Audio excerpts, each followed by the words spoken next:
आज 17 जुलाई का दिन है और कहा जाता है कि आज ही के दिन इमाम हुसैन साहब की शहादत हुई थी, इसीलिए आज के दिन लोग मुहर्रम मनाते हैं। खैर, इसके पीछे की क्या कहानी है ये तो मोहम्मद शहजाद भाई से हम आज जानेंगे, लेकिन आगे बढ़ने से पहले नमस्कार, मैं प्रकाश चंद्र और आप देख रहे हैं बेखौफ आवाज़। आज हम पहुंचे हैं पटना सिटी के आलमगंज इलाके में और हमारे साथ हैं बिहार प्रदेश जदयू अल्पसंख्यक प्रकोष्ठ के प्रदेश उपाध्यक्ष सह प्रवक्ता मोहम्मद शहजाद। तो चलिए इनसे बात करते हैं और आज के दिन की पूरी सच्चाई जानते हैं और अपने दर्शकों को बताने का प्रयास करते हैं। नमस्कार सर, मैं प्रकाश चंद्र बेखौफ आवाज़ से। बेखौफ आवाज़ में आपका सबसे पहले स्वागत करते हैं हम। जी शुक्रिया सर, आज के दिन की पूरी सच्चाई क्या है ये तो आपसे बेहतर मतलब कोई और नहीं बता पाएगा, क्योंकि आपको इस चीज़ की पूरी जानकारी है। आप जिस भी पॉइंट पे बात करते हैं उसकी पूरी जानकारी पहले एकत्रित करते हैं फिर बात करते हैं। तो आज मुहर्रम का दिन है सर, इसकी पूरी सच्चाई बताइए एक बार, क्यों मनाते हैं लोग मुहर्रम? देखिए, सबसे पहले मैं इंटायर पूरे वर्ल्ड, पूरा हिंदुस्तान और पूरे बिहार को मैं एक मैसेज देना चाहता हूँ कि आज यौम आशूरा का दिन है और आज ही के दिन हज़रत इमाम हुसैन की शहादत हुई और उन्होंने अपनी शहादत दी करबला में।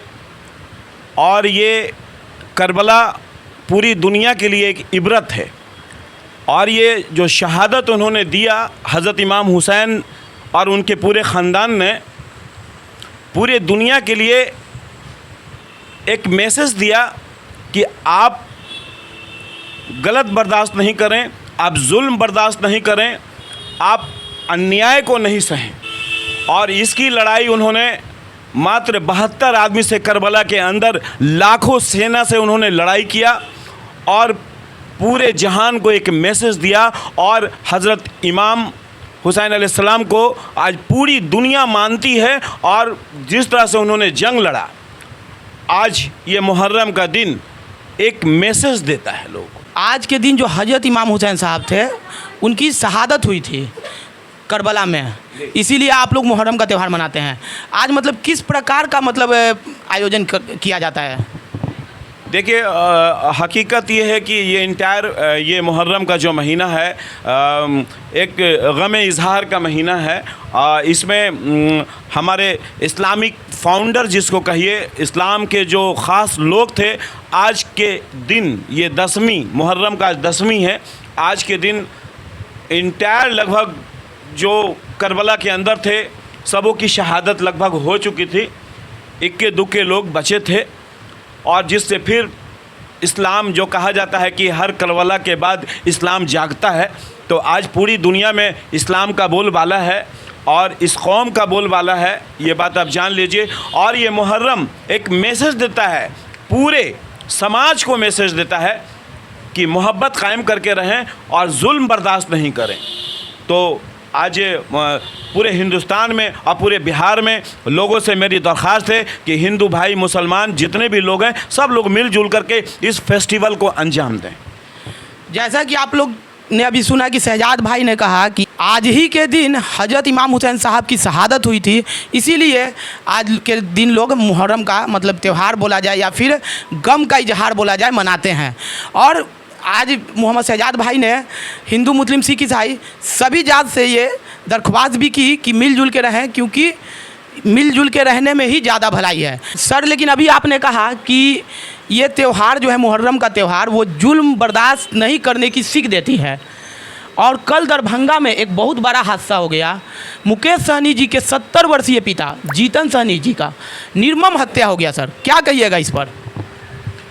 देखिए, हत्या की जहाँ तक बात है तो आप ये समझ लीजिए कि इस्लामिक फाउंडर एक हज़रत अली थे।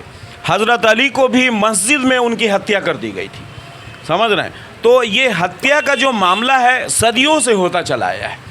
लेकिन ये बड़ी अफसोस की बात है कि बिहार में जो कल घटना हुई है, जिस तरह से मुकेश सहनी जी के पिताजी को मारा गया है, जिस तरह से कठोरता से उनको मारा गया है, जिस तरह से उनकी निर्मम हत्या हुई है, इसकी घोर भर्त्सना होनी चाहिए। और इंटायर हिंदुस्तान के जितने बड़े पॉलिटिशियन और बिहार के खासकर हमारे माननीय मुख्यमंत्री जी ने जमकर इसकी आलोचना की है और उन्होंने इंटायर पदाधिकारी को कहा है कि देन एंड देयर उसकी पकड़ होनी चाहिए और इसकी जांच होनी चाहिए।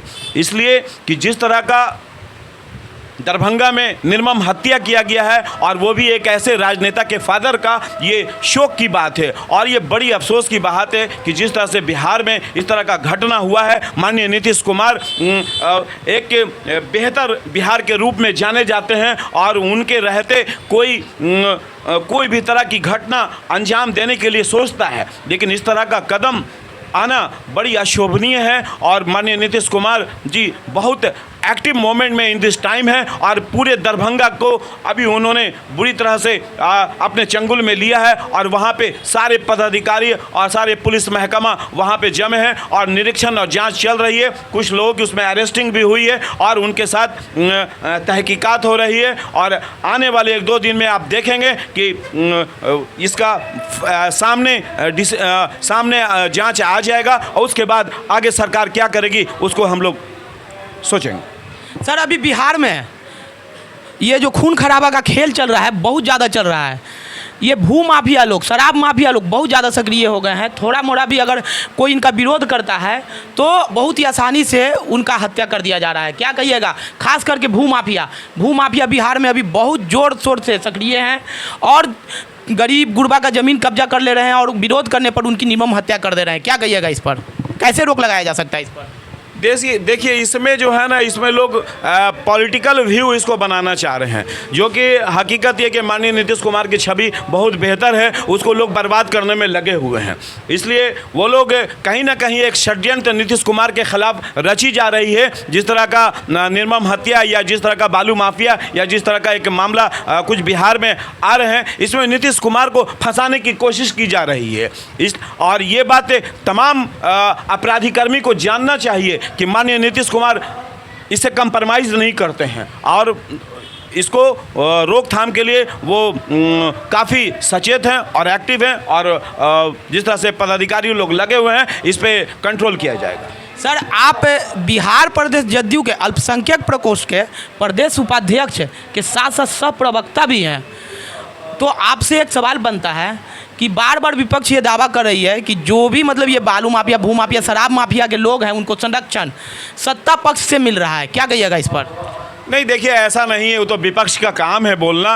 और आप ओवरऑल आप सर्वे रिपोर्ट भी आया है, आप उसमें उठा के देख लीजिए, हर जगह जो क्राइम का ग्राफ है नीचे गिरा है। ऐसा नहीं है 2005 से 2024 का ग्राफ अगर आप उठा करके देखें तो माननीय नीतीश कुमार के समय में ग्राफ काफ़ी गिरा है क्राइम का। लेकिन जिस तरह से सत्ता चेंज होने के बाद जिस तरह से कुछ लोग माननीय नीतीश कुमार को बदनाम करना चाहते हैं और जिस तरह से कुछ वर्क को अंजाम दे करके उनके ऊपर थोपना चाहते हैं, ये अशोभनीय है और इस पे पूरी पार्टी हमारी सचेत है और इसको कंट्रोल किया जाएगा, ये बात आप जान लीजिए। 2025 में विधानसभा का चुनाव है, किस मुद्दे पर आपकी पार्टी चुनाव लड़ने वाली है इस बार? क्योंकि विपक्ष का कहना है कि अभी जीरो टॉलरेंस का जो दावा करते थे उसमें क्राइम, अपराध, बलात्कार, रेप, मर्डर बहुत बढ़ चुका है, तो क्या कहिएगा किस मुद्दे पर आपकी पार्टी चुनाव लड़ने वाली है?